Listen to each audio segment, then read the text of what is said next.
Good morning, everyone. This is Naveen William from Virtusa Campus Hiring Team. First of all, I hope you're all doing well and safe. Congratulations to all the offered students who are in this call as well. We came to know that more than 300 offered candidates are expected in this call. We were started getting messages saying that why do offered candidates need personal USP since we cleared the interview? These skills are not just for you to clear interviews. These are life hacks. Irrespective of what point you are at your career, you will still need these skills to progress in life. So in order to train you and guide you, we have Dr. Ashwin, who's an impactful leader and a veteran in IT skill set with more than 24 years of experience. He has worked in various domains such as retail, banking, education, travel, logistics. He has also worked with top tier companies, namely Infoview, Wipro, and TCS before joining Virtusa. He's currently the Senior Vice President of CTOL, and Dr. Ashwin is already concentrating on trying to improve the skill set of students across the country by mentoring them once every fortnight. Dr. Ashwin, over to you. Thanks, Naveen. Thanks, Kriti, for the opportunity. Let me just bring the presentation. Naveen, let me know if you're able to see the presentation. Yes, Dr. Ashwin, it's visible. Yeah. So first of all, thanks again, and thanks for this opportunity. This is an employability series that we started. Maybe 6 sessions are over. This is the 7th session, and that 7th session is on personal USP. And this is what I always try to start my presentation or anything that I do. Dream is not what you see in sleep. Dream is something which doesn't let you sleep. So from our beloved Abdul Kalam, and this is a I would this thing expect. This is one thing. This is for me. Each one of you should have some slogan, slung statement which keeps you going. It can be anything that you want, and just choose one thing. This is one thing I will give you as a tip to start off with. Keep a statement. You can change the statement after some time. That's a different story. But any point of time, you should have a statement which keeps you going. And so, first of all, thanks for the opportunity again, and hope this 1 hour, which whoever is spending and who are going to see the video later, is useful for you and your family and your known people. Okay, so that's the thing. And this all started. This entire employability series started with this question: what is getting qualified versus certification? So you all joined a degree, or if you have joined some course, you will get certified at some point of time. But are you qualified? And is certification more important than qualification, or qualification is more important? I don't think that's the question at all. Both are important. You need to be certified, but also the issue here is you also have to be qualified, and it is not one-time qualification. Naveen started this session beautifully by saying the personal USP, we have already got a job. So that is the biggest problem in our country today. If you look at it, right, if you get a job, we think that is done. It is not. It's just the beginning of a long career, right? See, it's like you join a job when you are at around maybe 20, 21, 22 max, but you have a long career ahead of you, and that's where you have to keep it updated, keep your qualification updated. That's where you would have all heard about people losing their job. But if I'll ask you a question. In terms of how many people do you think lose jobs even in this extreme pandemic? Companies laid off about 10%, 15%. But I'm going to ask you a question. Why does the other 80% still have a job? What is that they had that the 15% didn't have? Can we look at that point of view and learn from it? And it's not to just that 15% need to learn something from the 85% for their new job. So it's a cycle. So how do you get qualified? So that's how this entire series started. And this is, and I, Kriti or Naveen or can share the previous links, and we will find out a way how do we share this links. So if you look at it, these are the 8 aspects that we wanted to cover. We started off with technology skills, management skills, communication skills, positive intention, emotional intelligence. Last week was soft skills, and I really love the questions which came in the soft skills part. Today, the focus is personal use. The next session will be on learning skills. Maybe we'll have one session which will combine everything. I'll work with Naveen and Kriti on it and let you know. But in terms of today, the special focus is on personal USP. So before we go to personal USP, what I will do is I will try to touch each of the 6 topics, maybe for overall, maybe for 5-10 minutes. And then, in fact, personal USP, I don't have a lot of slides. It's more of talking, and I'll keep questions open for you to ask questions if any. Okay. So that's the format which I will carry forward. So we started with technology skills, and if you look at it, right, it's a good place for you to be in, whether you are second year, third year, first year, final year, wherever you are. If you want to get into IT, and this is very specific to IT, you need to know coding. Coding is the breadth of, if you are a doctor, you have to know how to check a pulse, how to know the body. So if you need to be in IT, you need to know coding. There is no two ways of looking at it. And you need to you choose couple of languages like Java, Python, whatever you want to choose, and get deep. It's not superficial knowledge, get deep into it. And then get exposed to full stack engineering. Because why full stack is, because it gives you a front end view, the server side view, it will give you the plumbing units, it will also talk about DevOps, everything it will cover. Then understand what is data and cloud, get exposed to AML. These all, if you do, then you can get into niche areas. And we went into how coding is an art. Coding is not just developed as anything. Coding is nothing but art. Okay, how the language is part of it, the logical thinking is part of it, how detailed you have to go, how do you understand computing, and how do you understand abstract? Because everything that you write, people say robot doesn't come alive, right? Somebody has to write the code behind it. How do you abstractly think? You all have thought about, know about self-driven cars. So whatever the driver is doing, the car has to do. So how do you abstractly think? It's all not by chance. It's a scientific method. It's not all the products that come out, or all the software services that we provide doesn't come out by luck. It's a scientific method. And be self-reliant. I've seen this in a lot of freshers where they think that every code can be cut and paste. That when you start your career with code cut and paste, I can tell you for sure you will never learn coding. So these are we went into depth of it. This is a good slide with respect to any IT, aspirant can use. Fundamentals, how do you understand the fundamentals? Then couple of languages. Then you get into use cases architecture. You also learn scripting language. Then you get exposed to full stack. Then you enter into your own, what area you want to choose. So this is an IT, if you want to get into an IT career and be not only get into and also have a sustained job, this is a roadmap that you can use. Then we went into management skills, and why there were a lot of questions, and why management skills for a fresher? Why management? Management is not about managing people. Management is also about self-management. How do you manage your time? How do you manage your priorities?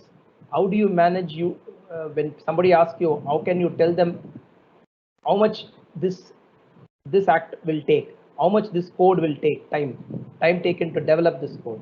So we went into depth of planning, integration, requirements understanding, time management, reporting, big picture, and how a fresher or a student has to know all this when he starts into the company, right?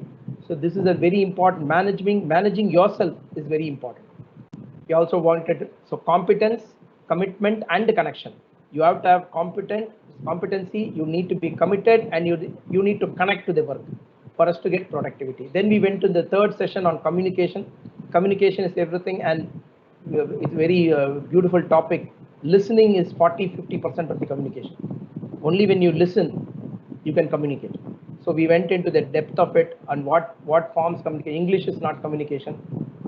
Conveying your thoughts and expecting feedback and correcting yourself, that's communication.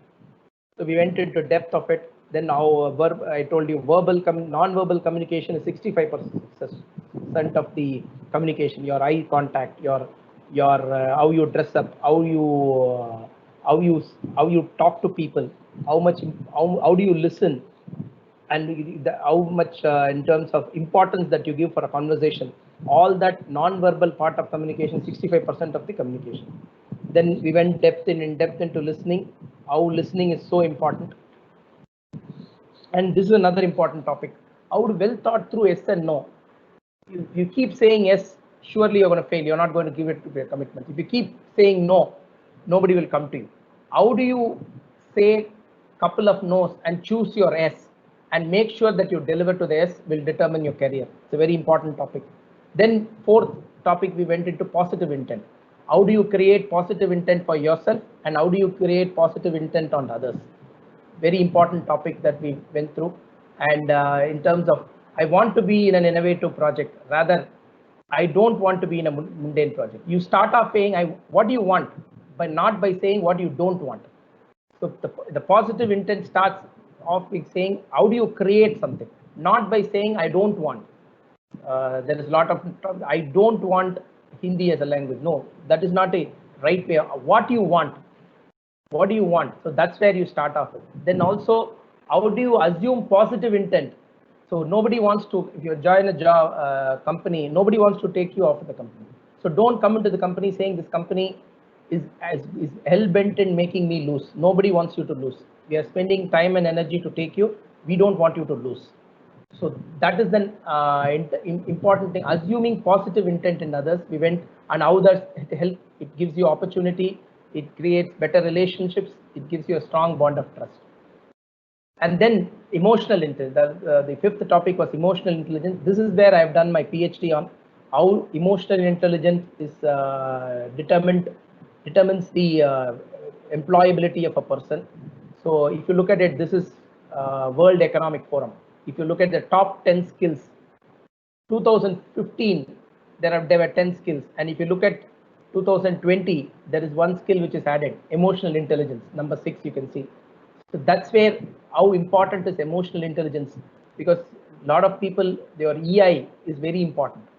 And this is what my study was all about, how your technical skills, your communication skills, your management skills forms employability skills, and how is if your employer has to be satisfied, these skills have to be moderated with emotional intelligence. So we went into emotional intelligence, depth of it, and so the findings of my study were emotional intelligence as significant mediator. So what it means is, even if you have extraordinary technical skills, but if you are not showing skills of emotional intelligence, you getting into a job or you keeping the job might be difficult. And we got through some metrics, how EI is more important. And we also went through a process of how do I improve an EI? How do you take responsibility of your feelings, practice responding than reacting? How do you empathize? And how do you create a positive environment into it? And the last session which we did was soft skills, a cluster of skills that influence how we interact with another people. There's a lot of questions came up with this.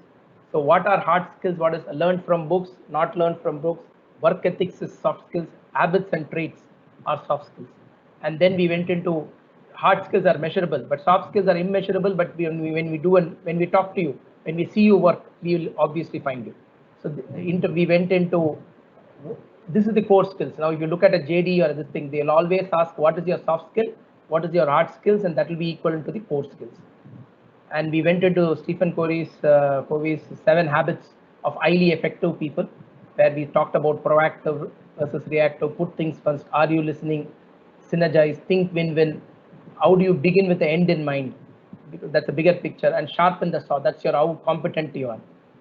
Then we went into how can you develop your interview skills in terms of just not only a conversation, but the interviewer is interviewing to give you a job. So first you have to understand that we don't want to, we are looking for people and you are looking for a job. It's not the other way. We don't want to say we don't want to give you a job.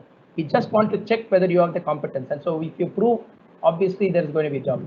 Then we talked about hard work is 98%. If you just add the letters of it, and if you look at it, what makes 100%? Attitude is 100%. So 100% of attitude is what makes you win. And we talked about ability, motivation, attitude, how well you do it. Ability is what you are capable of doing. Motivation determines what you do. Attitude determines how well you do it. So this is where we stopped. We had about, we completed 6 sessions, which I just summarized quickly, and you would have thought that I'm going very fast. Obviously, I wanted to just touch upon, and if you like it, just get in touch with us. We can share you the links of those sessions, and and Naveen and Kriti, I'll work with them. How can we circulate those links out? So this is the personal USP session. How do you create a personal USP? What is a USP? Your unique selling proposition. Generally, USP is linked to a company's USP. Why do you choose an Apple? Why do you choose a Samsung? Or why do you choose a Sony? Why do you choose a ThinkPad a Lenovo laptop? Why do you choose to go to this restaurant? Why do you choose Sheraton? Why do you choose a Saravana Bhavan? Why do you choose a Saravana stores? Why do you choose something? Your personal USP. Companies and organizations and agencies definitely have an USP.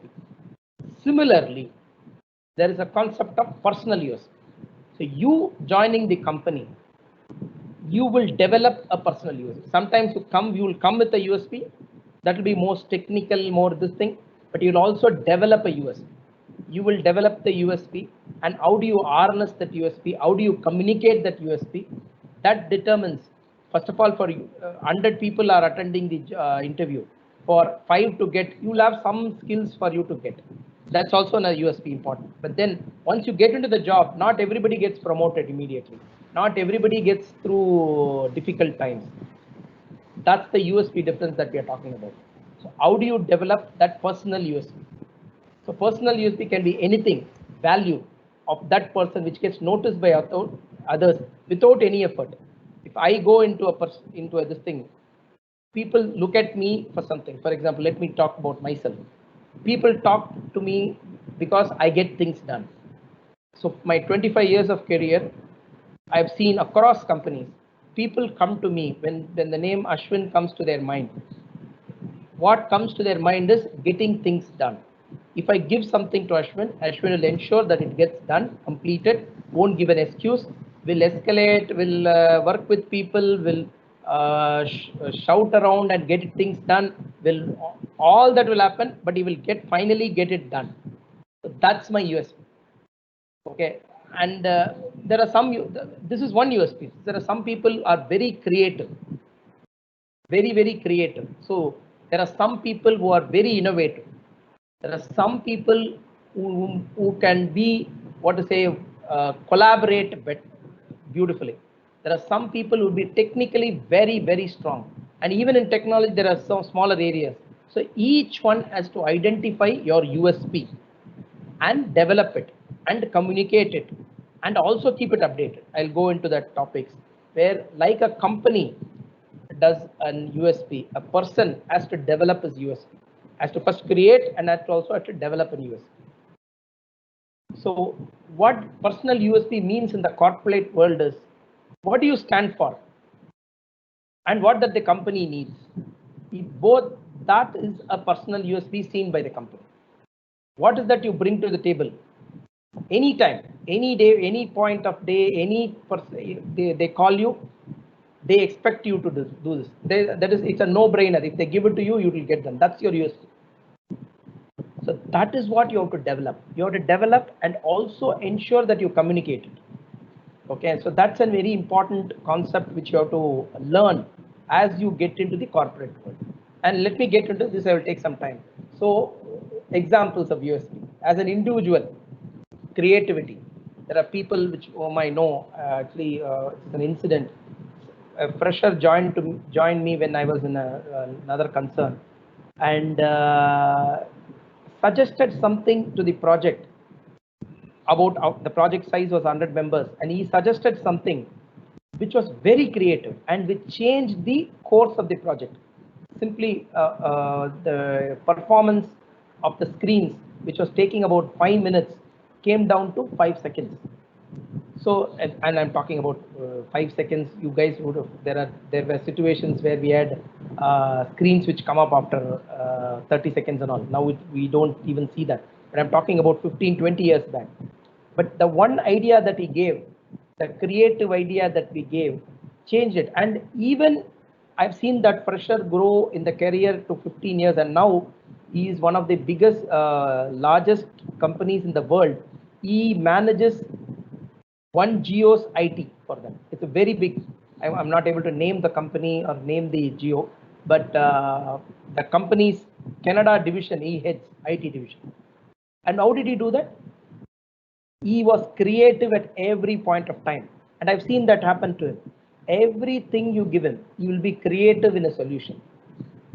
I talked about getting it done. It's a very important concept. You can think how bad it is. I have grown personally. I can tell you, and I've seen so many people. 25 years of career. I've moved from a fresher to SVP just by this one USP. I can get things done. It's a very difficult concept. Not a lot of people have it, but the people who have it grow. Best risk-free solution. Our risk. This is which I lack. I'm not the solutions that I give do not. But there are certain people who will give a risk-free solution. Some people are technically brilliant. The best of the solution that can fit, and they can learn fast and quickly do it. In fact, I forgot to mention that learning.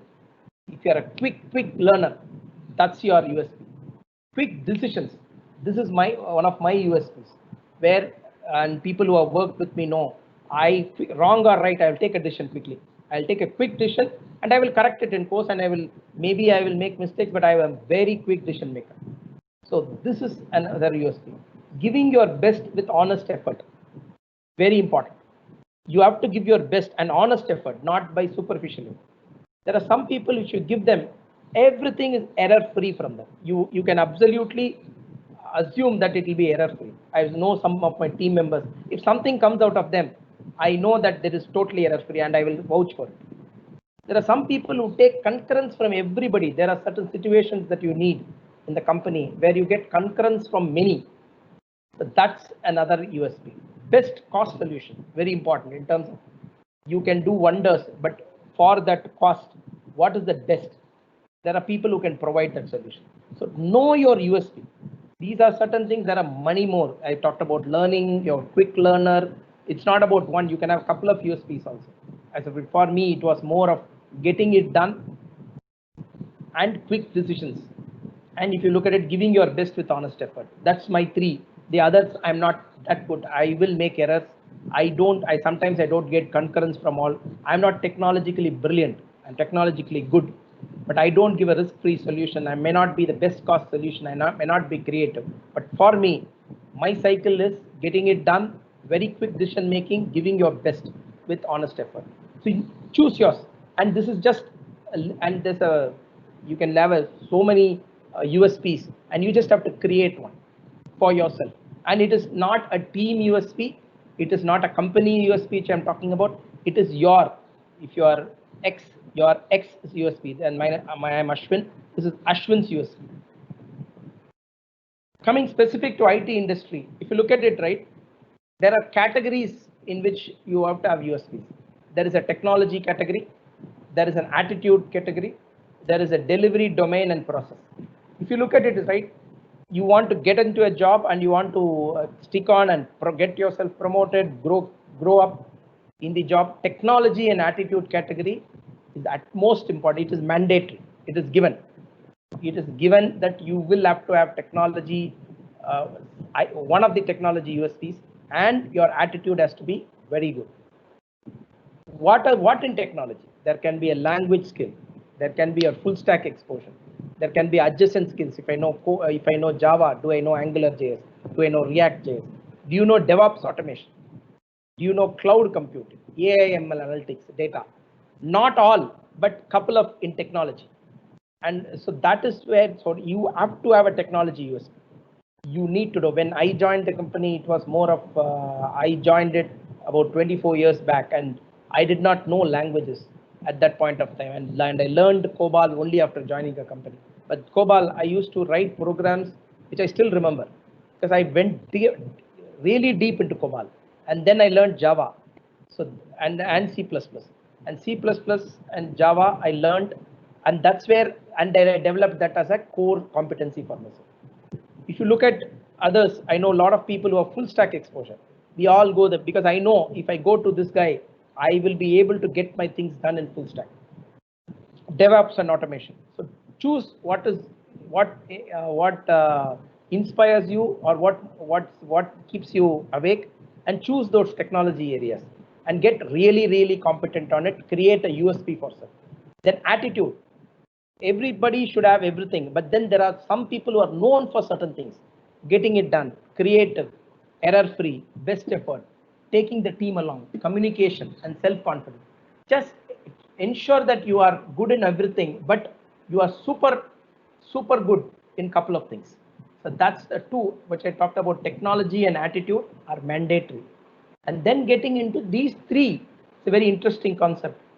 Now the expectation is, initially few years, I would say a few years back, if you're a delivery person, you do not need not know domain or process.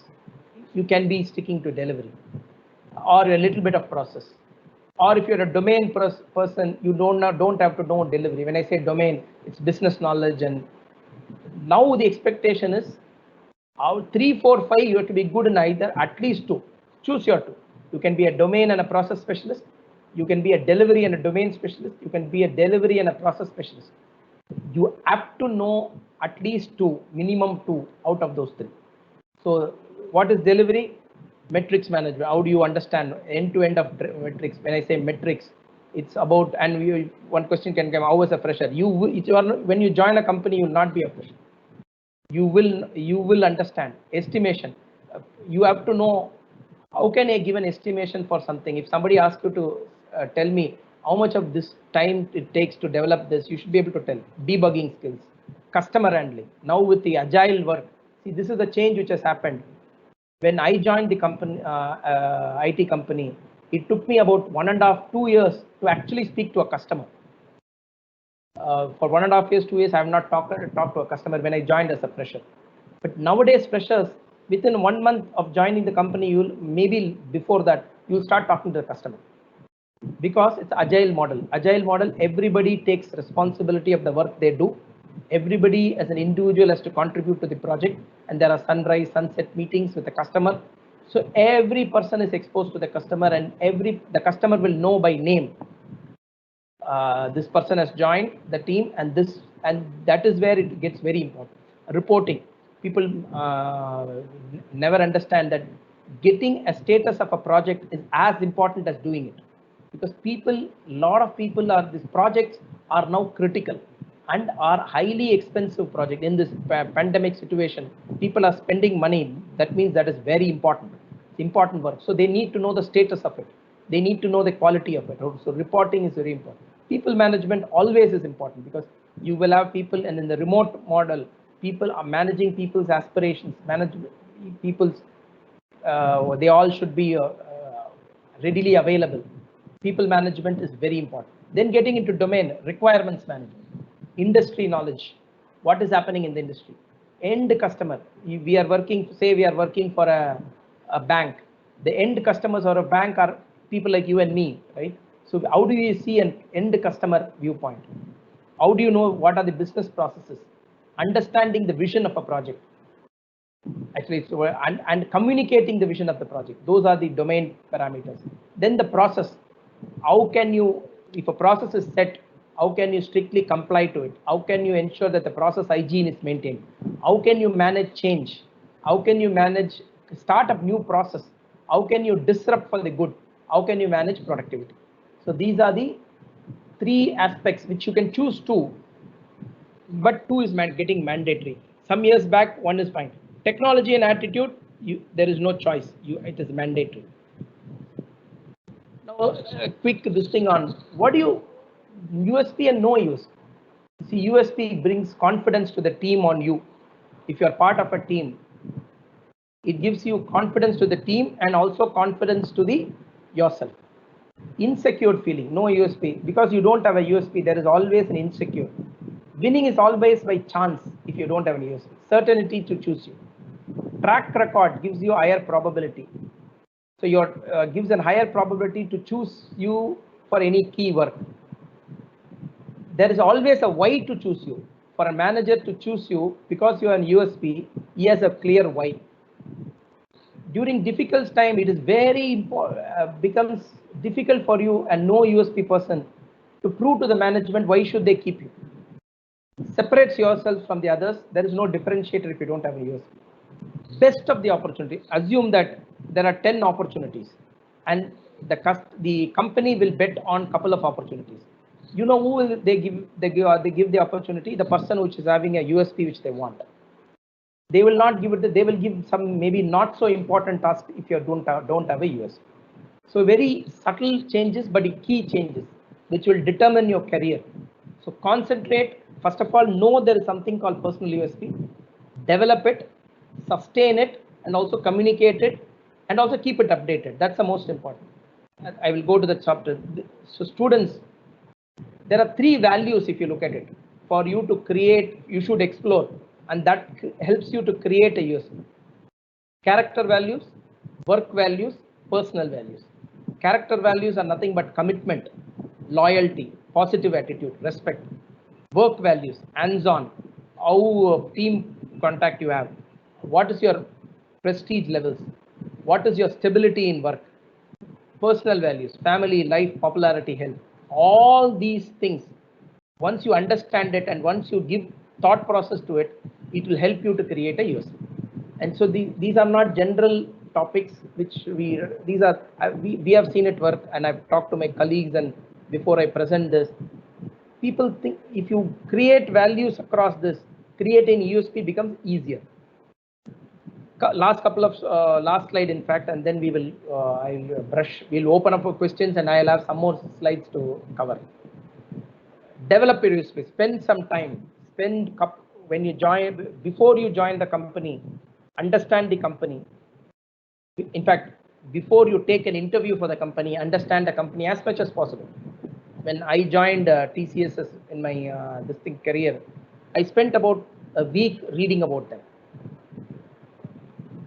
Understand what they are specific. It's not general reading. Reading about their DNA, reading about their company, and then take the interview. Once you get selected, spend some time. Now, once you are selected, lot of companies spend time through Center of Excellences, through their delivery teams. They talk to you, understand or through internship. Internship is a beautiful model. Understand the company's DNA. Develop your USP, which will before even starting into the company, and then use those first 2 years to really develop a couple of USPs across the categories, and also ensure that you communicate your USP. There are multiple ways. One is by delivering to your commitments, delivering a creative solution. That's the best way to communicate. But ensure that you communicate. And now, since it's an agile model, I told you. Previously, there used to be a trouble if you're a fresher. If you do something, maybe the lead will not tell that you have done. Does not happen like that, because the agile world, whatever you do, even the mistake you do goes up directly. Even the good thing that you do goes up directly. Communicate your USP. Keep your USB updated, because I told you, right, I was COBOL, but if I keep saying COBOL, may not be so many opportunities. I had to move to C++, Java, and now I don't do coding now, but I still keep myself understand what is happening in the Java world, what is happening in the Python world, what is happening in the scripting world. I keep myself updated. So keep your USB updated. That is very important. People think that once they get into a job, they don't have to work on USB. No. The last point is a very important point. Actually, the corollary of it. Once you perform new roles, never lose your USP. One of my good managers had a discussion with me. Said, as you're growing, Ashwin, don't lose what you're good at. What we tend to do is we try to develop those new skills, but we lose our existing USP. Never. See, because what happens is when you lose your existing USP, people will start questioning whether you are dedicated or whether you are good enough. So never lose your USP. You have to keep your USP updated. You have to keep it communicating. But one more important bit, as you develop new skills, ensure that you don't lose your USP. Because what happens is then you get into a trouble of people misunderstanding you, or if they're not being misunderstanding, actually you are being not loyal to the work that is given to you. So, and people will lose trust on you. That's the worst thing to happen. So understand this cycle. You have to develop a USP well before joining any company, and then develop that USP for 1 or 2 years. Keep communicating it. Keep your USP updated, and as you perform new roles, never lose your USP. So right now at this point, Naveen, I've finished my slides to an extent. So let's open up for questions, and based on the questions, we will see if we have to show some other slides or something. Sure, Dr. Ashwin. The first question is, how can I prove, I'm paraphrasing it, how can I prove myself in an area which I'm not strong in? How will I prove my USP? For example, I am very good in Python. If I join a company and they put me in Java to work, how can I prove my USP at that point? Yeah, good question. Great question, in fact. So, first of all, if you know Python, the lot of this thing is you will be put into a Python project. But assume that the Python projects are not there. That's where we always tell you, keep couple of options open for yourself and develop yourself into couple of things.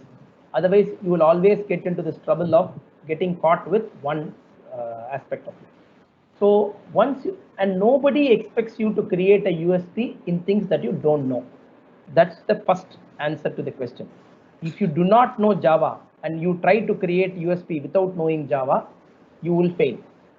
So you need to first learn Java, but then the aspect that you know Python very well will give and you prove that to your company, and also ask them that give me an opportunity to learn Java. I will learn Java and prove that to you all. That also will give you then the confidence. That's where you start developing. So and don't take something if you do not know. It will take a time for you to create a USP in that area, but without knowing, you cannot create a USP. So that's the answer to the simple answer to the question. But going one depth level, right? That's where you need to. If you look at this slide which I showed, and this is a different topic, but it's an important aspect for the people who are there. Try to understand. I have two languages now. I have two languages that you are really strong at. That gives you the flexibility to choose projects and choose. I just put Python and Java. You can choose .NET. You can choose Node.js. Choose two so that as you join the service company or you joining the product company, projects keep changing and you can be adaptable for anything. Next question. Thanks, Dr. Ashwin. The next one is, if we are good at what we do, wouldn't that create too much expectation on everything that we do in the future? Has your personal USP given you pressure over work? I will tell you, good question, by the way, great question. If you don't want pressure, don't have to join a job itself, right? There are a lot of pressure. Actually, mild pressure is actually very important at work, because only that keeps you really busy. And when I say pressure, I'm not talking about where you are just running after things. It is if you are good at and if you develop it, and it's a great question because I see this attitude in people who are joining the companies. All of them think they have settled jobs. They don't have to pressurize themselves. That's a general attitude, which is good.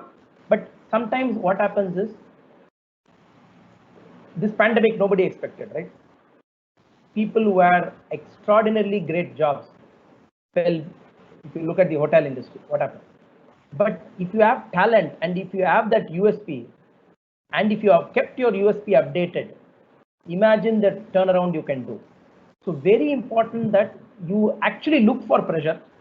And what happens is, if there is pressure, right, with your talent, you can actually reduce that pressure to joy. That's so. For example, let me give you say there is a very difficult project, and you have great competency in it, and you go there. Actually, you can reduce the pressure for the company because you are more competent than others. So that's a very bad attitude of, why will I develop myself so strong? I don't want to add pressure. It will add pressure, but because you are having an extraordinary competency in that area, your very presence will reduce that entire pressure for the company and your team. So that's very important. It's a very tricky aspect, and I am happy that somebody asked that question. It is important that you use your pressure, because I will say, yesterday I was talking to my friend and they say, fear. If you ask me, fear is very important. Only when, even now, if I enter a customer meeting, or even this presentation, right? 5 minutes before, if I'm not prepared, I will be fearful. I forget the fear. If I'm not prepared, I can't talk. But there is a fear. Will I be giving the best? That point of time, only if there is fear, mild fear, I will work on it, right? So according to me, pressure is very important. Mild pressure and mild fear is very important. And that's where, if you develop competency, you actually reduce the pressure.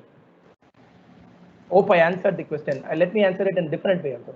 You are extraordinarily good in Python or Java. You as a person can solve the problem for you and the company. And obviously your presence will reduce the pressure for everybody. Thanks, Dr. Ashwin.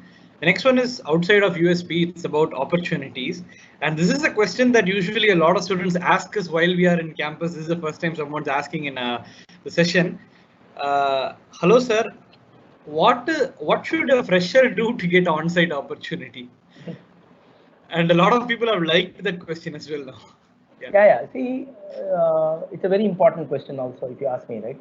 A lot of people come into IT with aspirations of on-site. And believe me, this is one field which typically can send people on-site. But there is a joke on this thing also. I was seeing one stand-up comedy. For example, if you are working for an Indian customer, Indian customer, on-site is nothing but being in that site. Okay. So actually on-site is a word. If you are in the customer's place, you are on-site. So if your customer happens to be an Indian customer, then you are at that Indian place.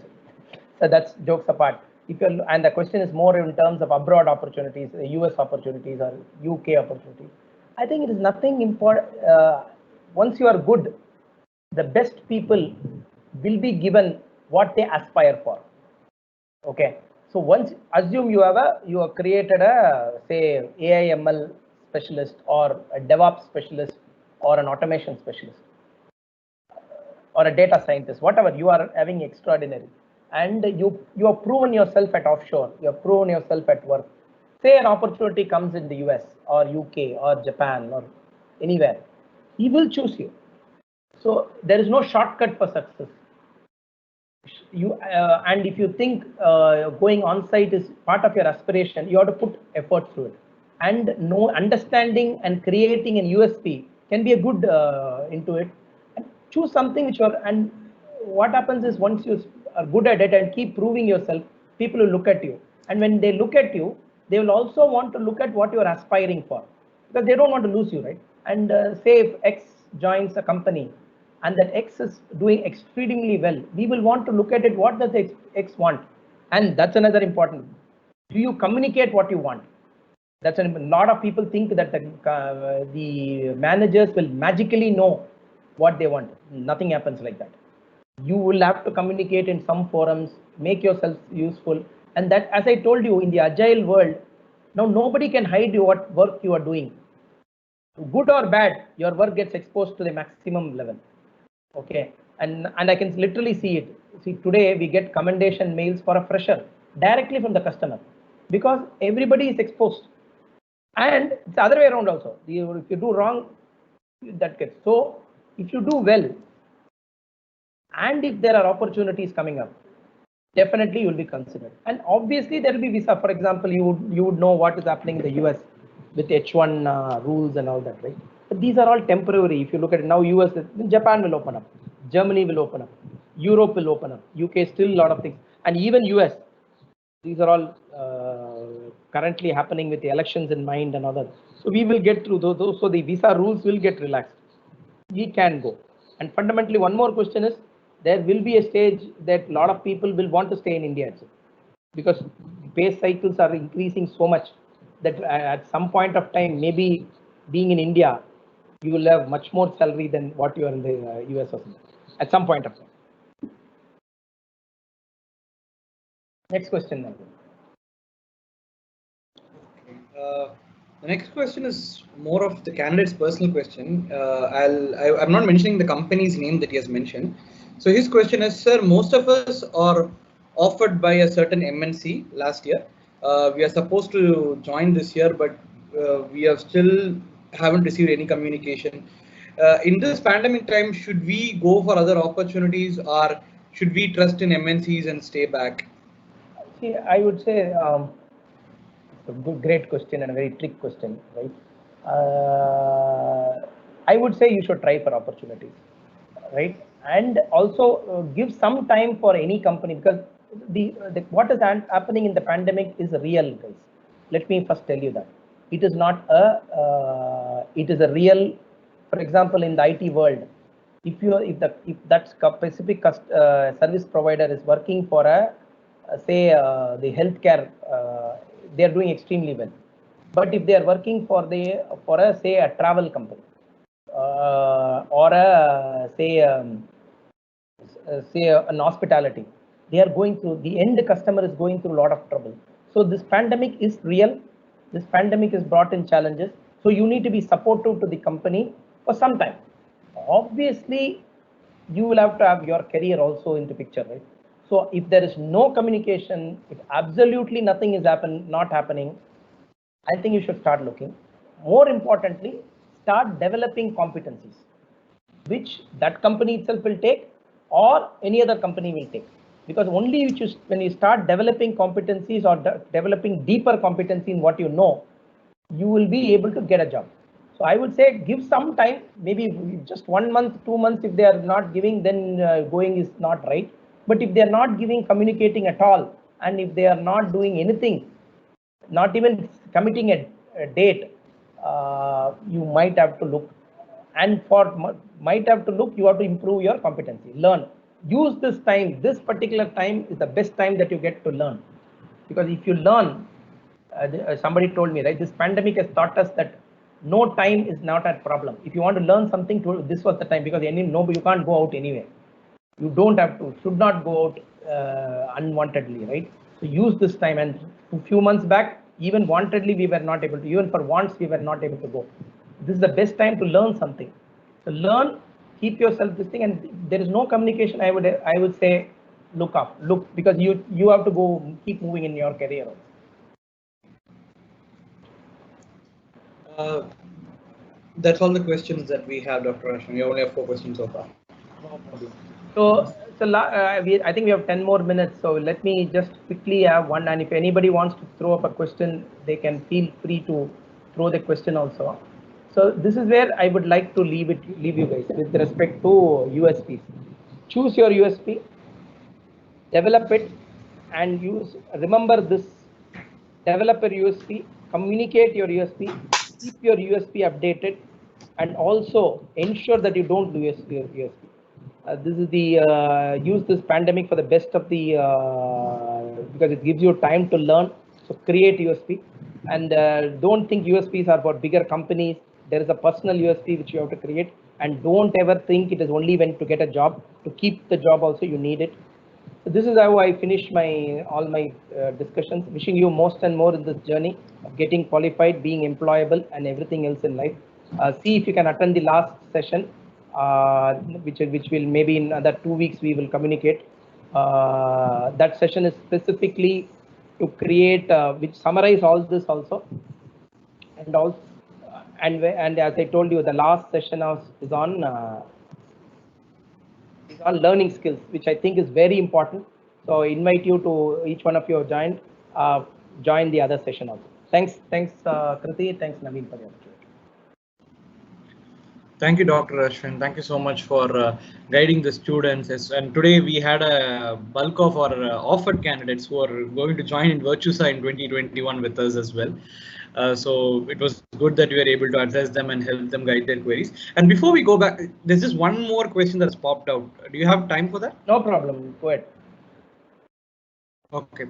So this question is, if there is one specific aspect that we should train before joining Virtusa, which is non-technical, outside of technology, what is one skill that you want us to learn before we join Virtusa? Learning skills. Okay. So come to the next session to understand that. So jokes apart, I think forget Virtusa, any company, I think because technology is changing every minute, there is a different type of the agile world requirements also changing. How quick a learner you are, how do you develop your learning skills is going to be very important for anybody, for any company, and for us because of the we are more into development projects and other stuff. Very important that you are a quick learner. So one skill apart from technology would be learning skills. Okay. Done. Hope that answers your question, Murali. So thank you so much, Dr. Murali, for having this session and guiding the queries of all the candidates. Students, we will have the next session in another fortnight. Make sure that you attend the same. We will send you links regarding the previous sessions as well, especially for all the offered students. You will get the all separate video links in one mail, so you can download the same and you can view them accordingly. Thank you so much for everyone who have joined the call. Hope Thanks. you have a great day. Thanks. Yeah.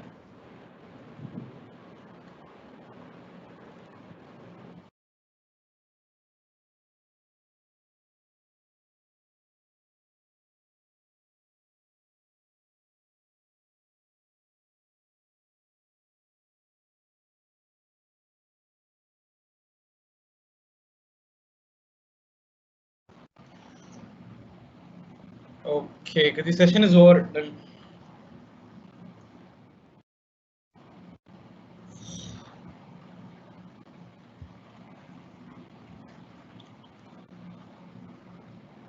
Eject.